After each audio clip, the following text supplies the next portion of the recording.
At times it feels like almost an impossible ideal to be able to build a classroom community where the culture of work is cultivated, where children are really exercising their freedom and responsibility effectively.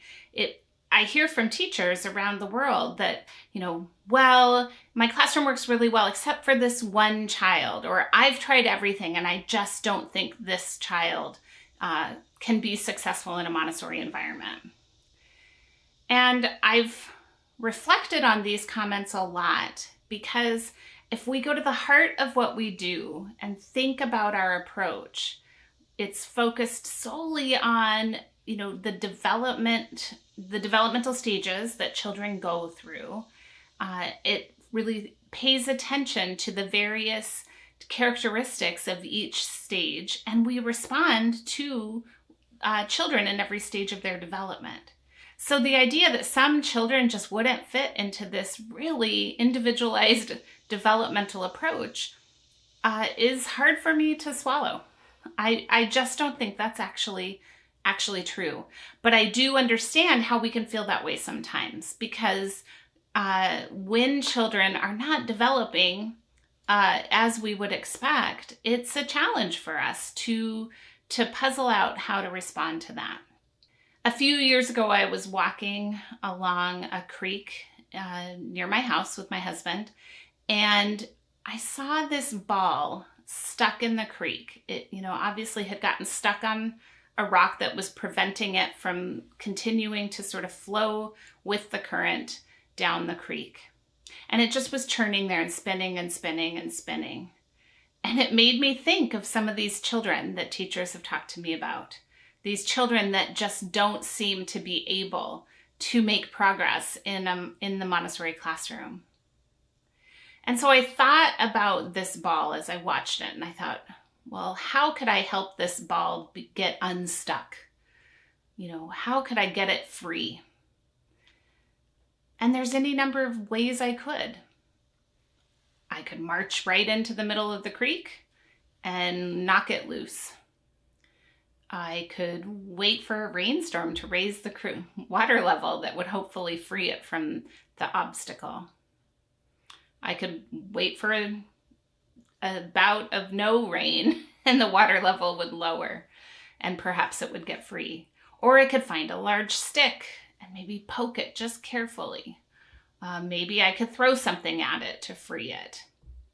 There's any sort of number of ways we could approach getting this ball free.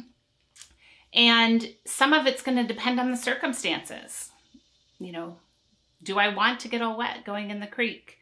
Are there any long sticks nearby? Any number of ways that we might decide we want to approach this.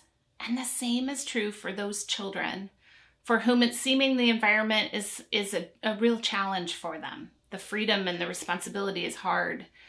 They're not handling it well, whatever. These are children that are stuck.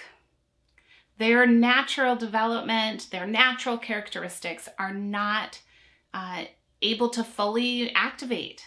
For some reason, there's an obstacle there that's stopping them. And our job is to consider, how can we handle that?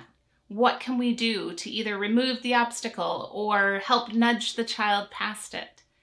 That's our approach. That's a very Montessori approach, because we give children what they need. And we fundamentally have faith that children can respond to that and that they can build themselves. That's our philosophy. Dr. Ross Green, he has a website, livesinthebalance.org. He talks about our philosophy toward children. And his philosophy is that kids do well when they can.